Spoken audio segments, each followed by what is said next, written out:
क्यों पॉपुलर नहीं है इंडिया में फुटबॉल? वैसे तो अपने देश में बहुत सारे गेम्स हैं, जैसे खो खो, कबड्डी, कुश्ती, गिल्ली डंडा और ना जाने क्या क्या। लेकिन फिर भी सबसे ज्यादा महत्व अगर किसी स्पोर्ट्स को दिया जाता है तो वो है क्रिकेट।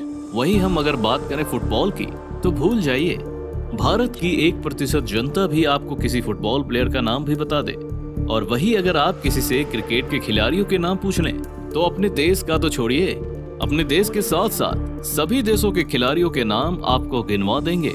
अब सवाल आता है कि दुनिया में नंबर 1 स्पोर्ट तो फुटबॉल है, तो फिर अपने देश में आखिर कोई इसे तवज्जो क्यों नहीं देता? तो आज की वीडियो में हम इसी से शुरुआत करते हैं कि आखिर क्यों पॉपुलर नहीं है इंडिया में फुटबॉल।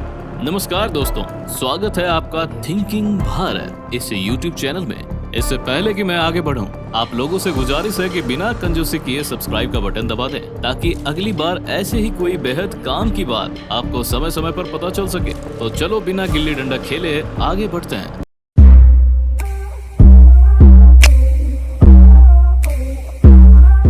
अब भाई सुनो, मैं बेवजह फुटबॉल की हिस्ट्री और ज्योग्राफी तो तुमको बताऊंगा नहीं, क्योंकि इसके लिए यूट्यूब पर वीडियोस भरी पड़ी हैं, देख लेना। और अगर चाहते हो कि मैं उस पर वीडियो बना दूं, तो कमेंट सेक्शन में कमेंट करने के पैसे नहीं लगते, उसमें अपनी फरमाइश लिख डालो।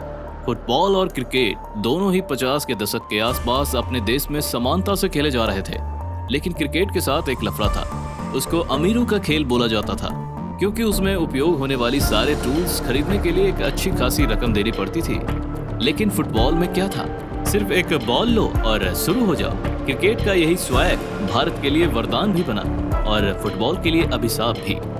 डिजिटल एज की शुरुआत के बाद रेडियो पर लाइव कमेंट्री ने लोगों के उत्साह फुटबॉल से हटाकर धीरे धीरे क्रिकेट पर शिफ्ट कर दिया, और इस सब के बीच हॉकी का हाल भी फुटबॉल जैसा ही हुआ।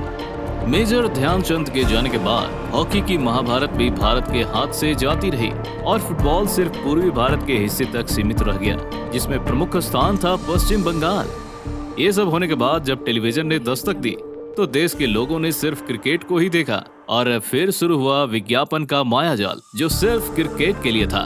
उस दौर में भारतीय क्रिकेट इतनी जल्दी ऊपर जा रहा था कि उसकी वजह से आज पूरी दुनिया में लोग भारत को क्रिकेट कैपिटल कहते हैं। यहाँ एक लाइन बहुत प्रसिद्ध है, क्रिकेट एक धर्म है और तेंदुलकर उसके भगवान। इस तरह धीरे धीरे बड़ी बड़ी कंपनीज के विज्ञापन में या तो बॉलीवुड होता था या क्रिकेट, दूसरे किसी भी स्पोर्ट्स के लिए जैसी कोई जगह बची नहीं। पॉलिटिशियन ने भी इसकी कोई सूद नहीं ली, बस उनका भी फोकस क्रिकेट पर रहा, और इस कदर रहा कि बीसीसीआई दुनिया की सबसे अमीर क्रिकेट बोर्ड बन गई, जबकि AIFF का नाम दूर दूर तक इंडियन स्पोर्ट्स से गायब होता रहा।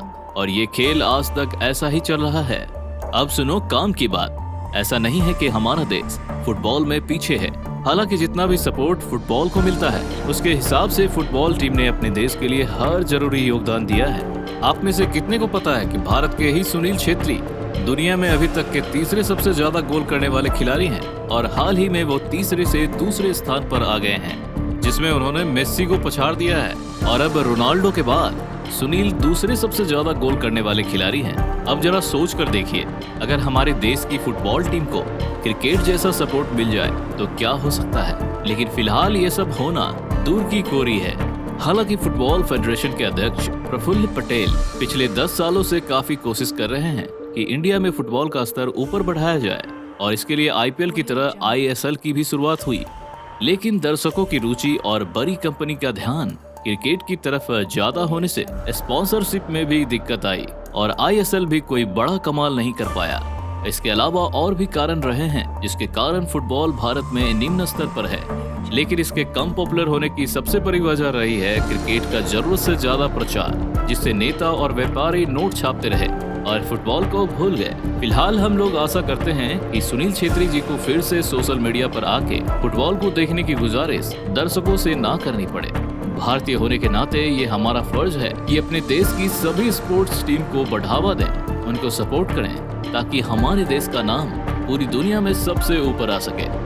बाकी लोग कमेंट बॉक्स में बता सकते हैं कि इसके अलावा और क्या वजह हो सकती है कि फुटबॉल भारत में इतना पॉपुलर क्यों नहीं है। अगर ये वीडियो पसंद आई हो तो लाइक करके एक गोल हमारे खाते में भी कर दो। ये जरूरी जानकारी अपने दोस्तों से शेयर करना मत भूलना, और अगर नए खिलाड़ी हो तो सब्सक्राइब करके हमारी टीम में शामिल हो जाओ। यहाँ कोई फीस नहीं देनी पड़ती। तो चलता हूँ मैं अपने लिए फुटबॉल खरीदने।